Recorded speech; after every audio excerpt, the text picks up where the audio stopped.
Okey, so kita nak kira tenaga foton. Okey, jadi E, kita ambil ni lah, E sama dengan elektron darab dengan voltan yang masa mula-mula nak nyalakan LED. Kan, LED. So E itu elektron, charge untuk elektron. 1.6 darab 10. Sekejap 1.6 darab 10 negatif 19. Apa ni, kolom darab dengan E. Ini E lah, E 1.6 darab 10 negatif 19 kolom darab dengan voltan 2.75 volt. Dapat apa?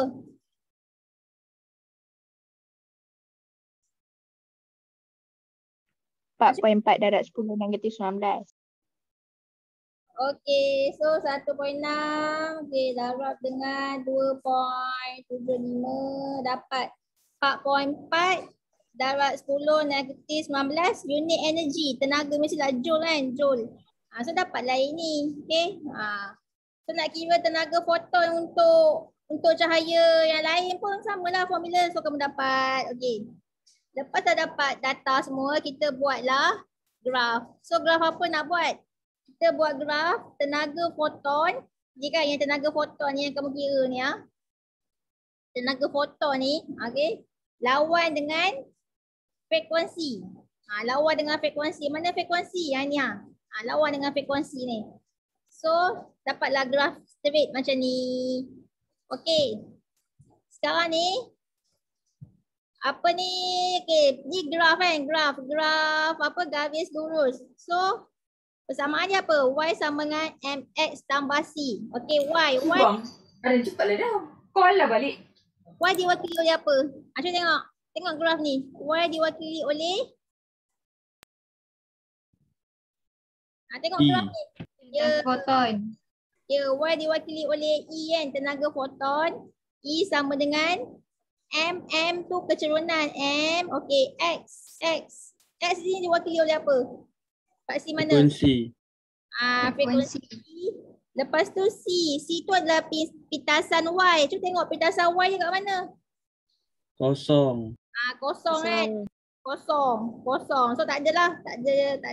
So tinggallah ni. E sama dengan MF. Okey. So daripada graf ni lah persamaannya E sama dengan MF. Okey. Lepas tu kamu kaitkan, kan cikgu hari tu cikgu ajar nak kira tenaga foton, formula dia apa? E sama dengan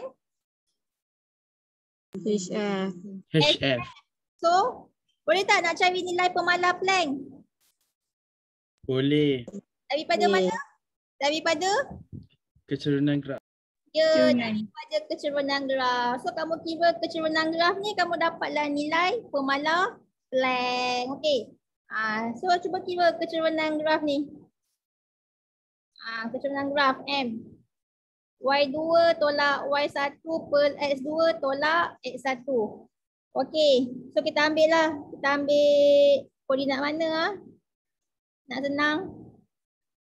Ambil lah koordinat. Tak apa nak nampak Yang ni ke kan? Dengan yang ni Okey, ni koordinat dia apa ni koordinat ini? Yang ini adalah koordinat dia. Ni 7 darab 10 kuasa 14. 7 darab 10 kuasa 14. Dia punya apa ni? X, Y kan? X dia F. Ni 7 darab 10 kuasa 14. Y dia 4.2.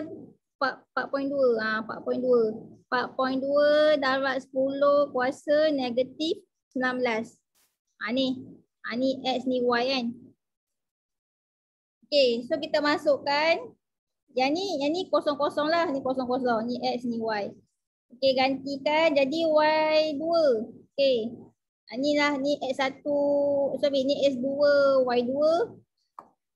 Yang ni X1, Y1. Okey, kita masukkan. Jadi Y2 dia 4.2 darab 10 negatif 19. Tolak kosong. Kan, tolak kosong. Bahagi dengan X2 dia apa? 7 darab 10 kuasa 14 tolak kosong. Okey. Lepas tu paksi Y unit dia apa? Unit dia joule. Paksi X unit dia apa? -1. Kalau Hertz, kalau kita tukarkan kepada unit SI dia, saat -1 kan?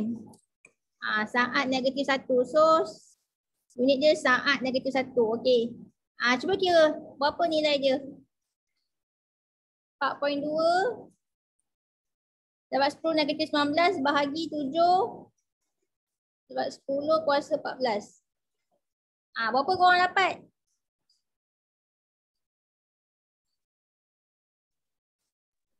Enam darab 10 kuasa 30, negatif 34.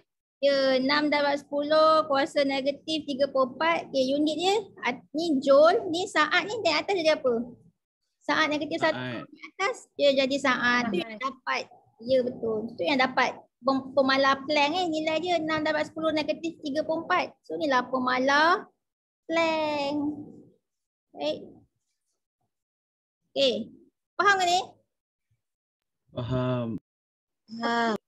Tapi kalaulah soalan tu dia tak bagi yang graf tenaga foton lawan frekuensi, dia bagi lain. Dia bagi ni.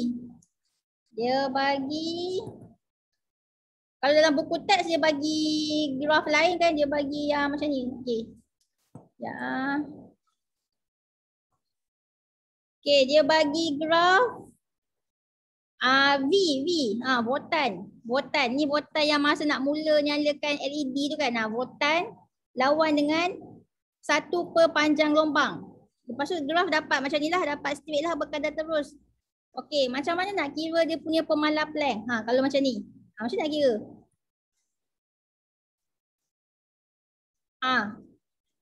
Bermula kamu buat dulu persamaan garis lurus. Iaitu Y sama dengan MX tambah C. Y diwakili oleh apa Y? V. Lepas tu M lepas tu X diwakili oleh 1 per lambda. 1 per lambda. Yang C situ pitasan Y memang tak adalah kan, kosong. Okey, so jadi macam ni lah. V sama dengan M per lambda kan. V sama dengan M per lambda. Okey, cikgu buat macam ni lah. V sama dengan M 1 per lambda. Okey.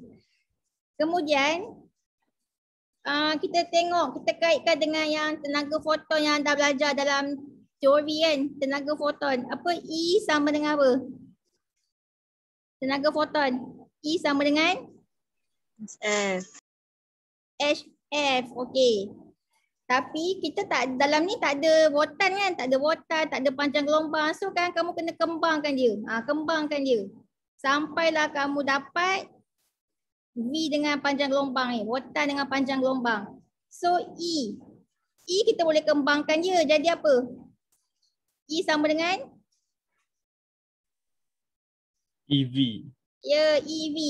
E sama dengan EV kan. E elektron, charge untuk satu elektron ni darab dengan votan kan. Votan yang masa mula-mula nak nyalakan LED tu. Okay, and then sama dengan H, F. Kembangkan F. Jadi apa? Kan kita ada formula had laju sama dengan F lambda. So had laju kan semuanya sama, had laju gelombang elektromagnet kan semua sama, had laju cahaya. So kita gantikan dengan C. Jadi F sama dengan C per lambda. So F gantikan F dengan C per lambda. So dia akan jadi macam ni. Betul tak?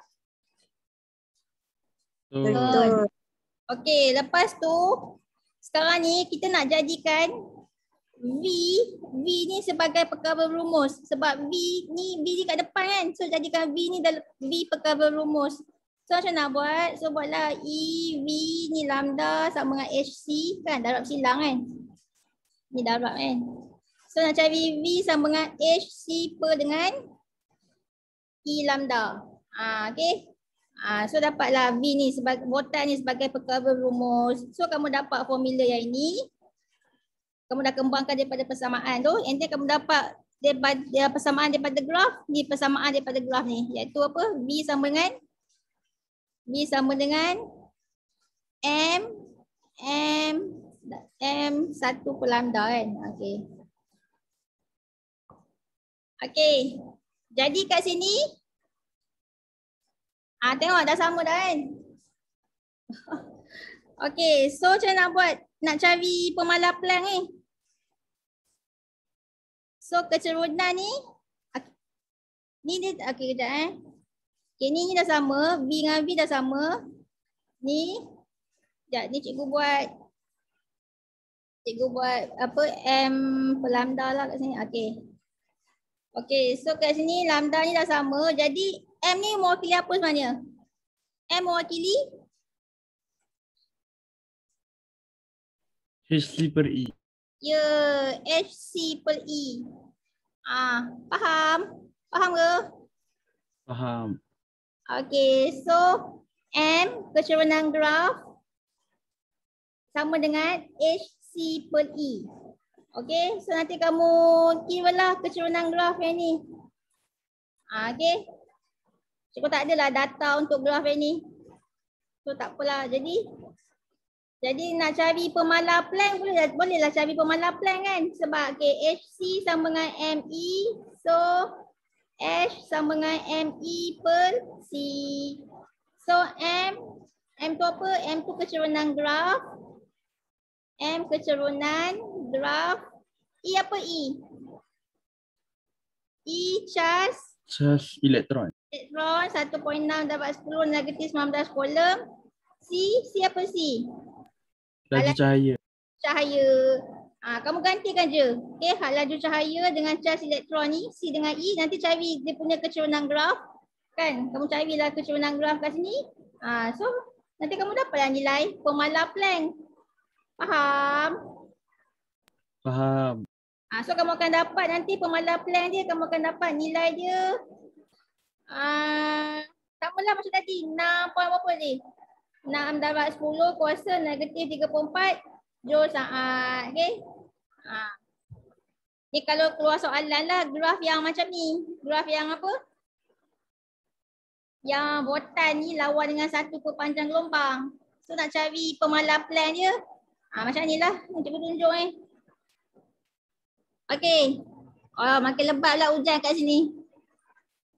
Tak dengar ni hujan lebat? Tak dengar. Tapi suara cikgu kuat lah, suara cikgu.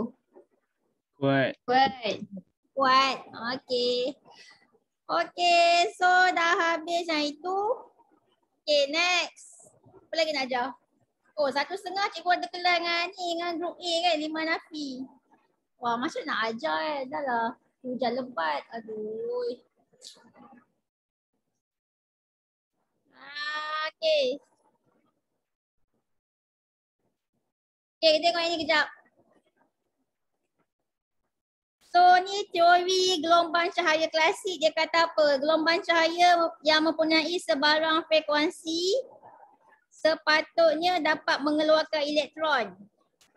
Tapi sebenarnya tak. Bukan sebarang frekuensi. Hanya frekuensi yang tertentu je elektron tu boleh keluar. Okay? Kalau frekuensi rendah, elektron tak boleh keluar. Kalau frekuensi cahaya tinggi, barulah elektron tu keluar. Okay? Sebab dia kata kat sini elektron tidak terpancar dari permukaan logam kecuali kalau frekuensi gelombang cahaya yang menuju tu lebih besar daripada nilai genting. Nilai genting nama dia ni frekuensi ambang. Nama dia frekuensi ambang. Okay, apakah itu frekuensi ambang? Okay, semua logam dia ada frekuensi ambang dia masing-masing logam aluminium lain dia punya frekuensi ambang. Kalsium, aluminium, zinc, kuprum, lain-lain lah dia punya frekuensi ambang. So apakah itu frekuensi ambang? Okay, frekuensi ambang ialah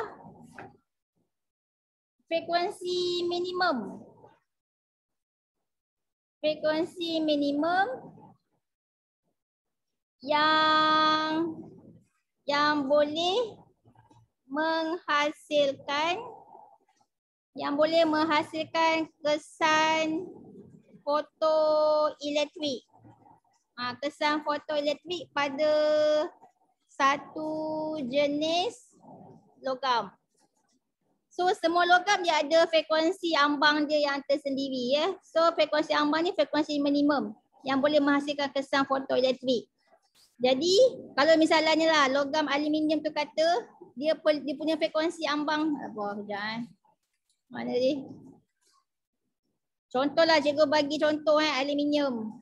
Frekuensi ambang dia contohnya 8 Hz. Ni cikgu hentam je 8 Hz.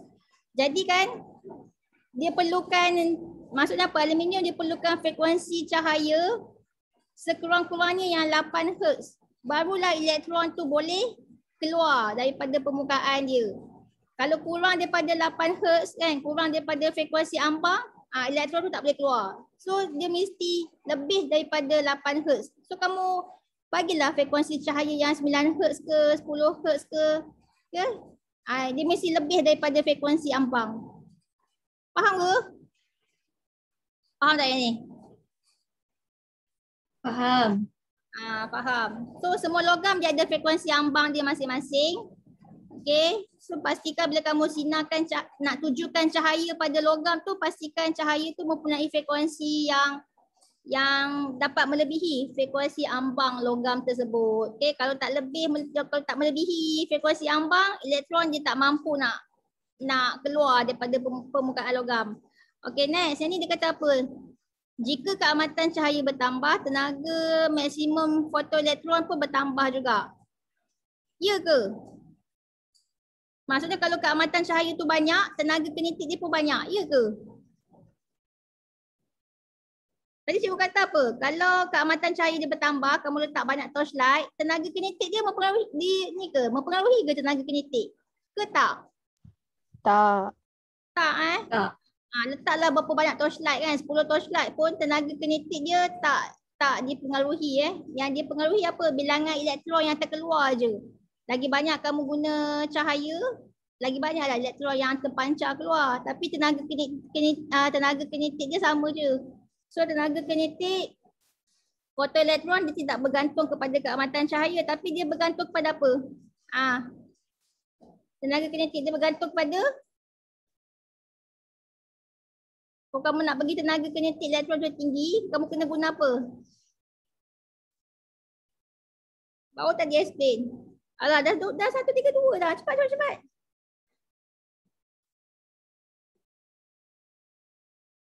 Cepat. Frekuensi. Ya, bergantung pada frekuensi. Okay, kalau kamu nak bagi tenaga kinetik elektron tu tinggi, kamu gunakanlah frekuensi cahaya yang tinggi. Okay, makin tinggi frekuensi cahaya, makin tinggilah tenaga kinetik dia. Okay. Keamatan cahaya ni hanya mempengaruhi apa? Jumlah elektron sahaja, bukannya tenaga kinetik. Okay, next apa lagi? Ni kan tenaga kinetik ni meningkat dengan peningkatan frekuensi cahaya. Okay, last. Ni sekiranya cahaya tuju mempunyai keamatan yang rendah, permukaan logam mesti didedahkan secara berterusan untuk beberapa masa sehinggalah gelombang atau tenaga yang cukup mengena pada permukaan untuk mengeluarkan elektron. Sebenarnya tak. Sebenarnya kan, maksudnya apa? Kalau guna cahaya yang keamatan dia rendah, kamu kena dedahkan lama-lama kan. Kena ambil beberapa masa, barulah elektron tu boleh keluar. Tapi sebenarnya tak. Once kamu dah pancarkan cahaya, okay, elektron tu dah boleh keluar dah. Fotoelektron akan dipancar keluar dari permukaan adalah secara serta-merta. Walaupun keamatan cahaya tu rendah. Tak kisahlah keamatan cahaya dia rendah. Asalkan apa? Asalkan dia punya frekuensi dia apa? Asalkan frekuensi cahaya melebihi apa? Melebihi. Macam mana nak bagi elektron tu keluar daripada permukaan logam? Asalkan frekuensi cahaya melebihi frekuensi apa nama dia? Frekuensi ambang. Ya, melebihi frekuensi ambang logam tersebut. Okey, frekuensi ambang. Okey, habis dah kelas. So, okeylah, cikgu nak ajar yang satu lagi kumpulan tu. Okey, itu saja. Bye-bye. Bye-bye cikgu. Terima kasih cikgu. Okay. Terima kasih cikgu. Sama-sama. Cikgu. Okay.